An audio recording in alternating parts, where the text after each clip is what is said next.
안녕하세요. 미래에셋대우 연구원 김수진입니다. 오늘 여러분께 20년 받고 10년 더 간다라는 주제로 마이크로소프트 종목 말씀드리도록 하겠습니다. 우선 마이크로소프트 투자 포인트 3가지입니다. 첫 번째는 현재 클라우드 컴퓨팅 산업이 커지고 있기 때문에 클라우드 컴퓨팅 산업이 커질수록 전 사업부가 클라우드 컴퓨팅과 연관된 마이크로소프트가 매우 유리하다고 말씀드릴 수 있고요. 두 번째 투자 포인트는 B2B 서비스, 기업용 서비스만 집중하고 있기 때문에 안정적인 수익 모델이 확보되어 매우 유리하다고 말씀드릴 수 있습니다. 그리고 마지막 세 번째 투자 포인트는요. 올 하반기 듀얼 스크린 장착한 폴더블 스마트폰과 엑스박스의 새로운 시리즈 X 출시가 예정되어 있기 때문에 하드웨어를 통한 시너지 역시 극대화될 것으로 판단합니다. 네, 그럼 첫 번째 투자 포인트부터 말씀드리도록 하겠습니다. 클라우드 컴퓨팅 산업 같은 경우 커질수록 마이크로소프트에 매우 유리합니다. 우선 가장 큰 이유는요. 현재 하이브리드 클라우드 시대가 도래하고 있는데요. 하이브리드 클라우드란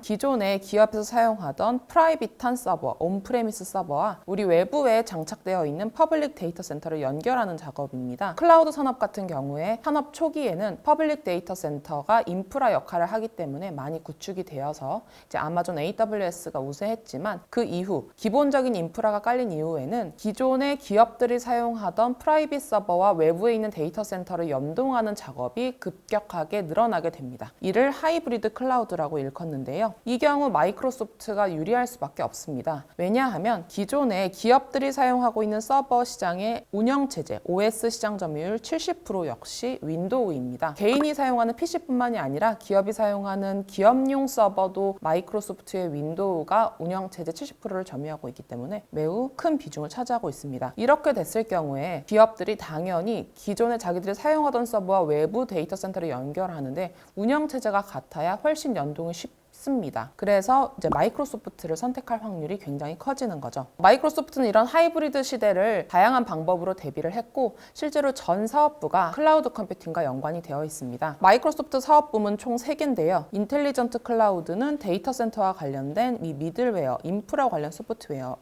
이 이미지에서 여기에 있는 여러 가지 소프트웨어들이 다 이 인텔리전트 클라우드 사업부에 들어가 있고요. 그리고 프로덕티비티 앤 비즈니스 프로세스, 우리가 잘 아는 오피스 365로 대표되는 생산성 관련 소프트웨어입니다. 이들도 역시나 클라우드 기반으로 연동이 되어서 판매되고 있기 때문에 아래에 있는 인프라 단 소프트웨어와 생산성 소프트웨어 모두 연결이 되어 있고요. 마지막으로 몰 퍼스널 컴퓨팅은 저희가 아는 엑스박스라든지 링크드인, 그리고 노트북, 태블릿 PC 이런 것들을 이제 몰 퍼스널 컴퓨팅 사업부에 들어가 있는데 결국 하드웨어를 많이 판매하면 소프트웨어도 많이 판매될 수밖에 없기 때문에 이 모든 사업부가 유기적으로 연동되어 있다라고 보시면 됩니다. 이렇게 유기적으로 다양한 소프트웨어를 한 번에 판매하다 보니 계속해서 마이크로소프트 마진이 개선이 되고 있습니다. 마이크로소프트는 이런 여러 가지 다양한 제품들을 번들로 판매하기 위해서 실제로 계속해서 요금제를 바꾸고 있는데요. 가장 최근에 출시한 요금제 이름이 마이크로소프트 365입니다. 윈도우 10 출시와 함께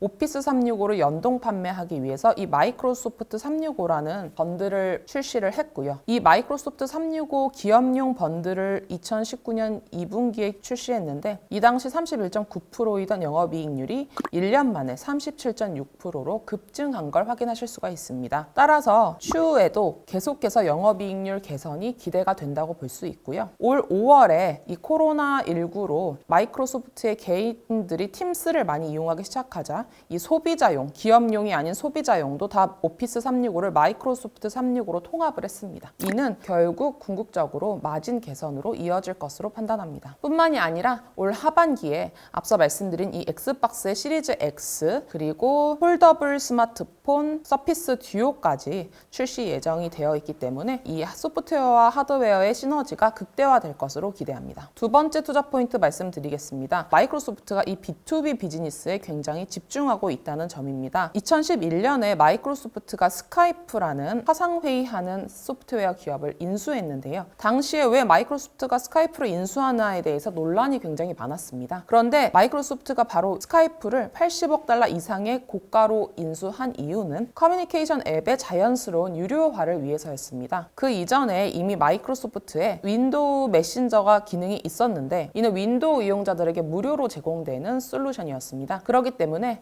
이 솔루션들을 유료화하는 방안을 고시마다 스카이프, 이미 유료화 버전이 구축되어 있는 스카이프를 인수한 거라고 보시면 되고요. 이 스카이프를 기반으로 2017년에 본인들 자신만의 고유의 브랜드 마이크로소프트 팀스를 출시했습니다. 이 팀스 같은 경우는 오피스 365 제품 중 하나인데요. 기업용 메신저 역할을 기본으로 하면서 파일 공유, 그룹 회의, 파일 공동 작업 등 다양한 생산성 향상 기능을 보유하고 있어서 현재 메일 시스템도 대체할 것으로 예상이 되고 있습니다. 마이크로소프트 이번 코로나19로 인해서 이 팀스 이용자가 급증했기 때문에 이번 기회를 이용하여 오피스 365를 마이크로소프트 365로 다 통합을 했고요. 지금 현재 계속해서 오피스 구독자 수가 증가하고 있는 추세인데 이런 증가세가 향후에도 계속될 것으로 기대를 하고 있습니다. 실적 전망과 밸류에이션 말씀드리도록 하겠습니다. 다음 분기 마이크로소프트 회계 연도로 2020년 4분기거든요. 이 4월에서 6월 매출은 367억 달러, YOY 9% 성장 예상을 하고요. 넌갭으로 EPS 1.51달러, 영업이익률 36.9%로 예상을 합니다. 아무래도 올해 4월에서 6월이 이 코로나19로 인한 매출 타격이 가장 크게 영향을 미칠 것으로 예상이 되는 시점이기 때문에 단기적인 실적 소폭 감소세는 불가피할 수 있지만 사실 마이크로소프트 같은 경우는 오히려 팀스라든지 다양한 소프트웨어, 클라우드 컴퓨팅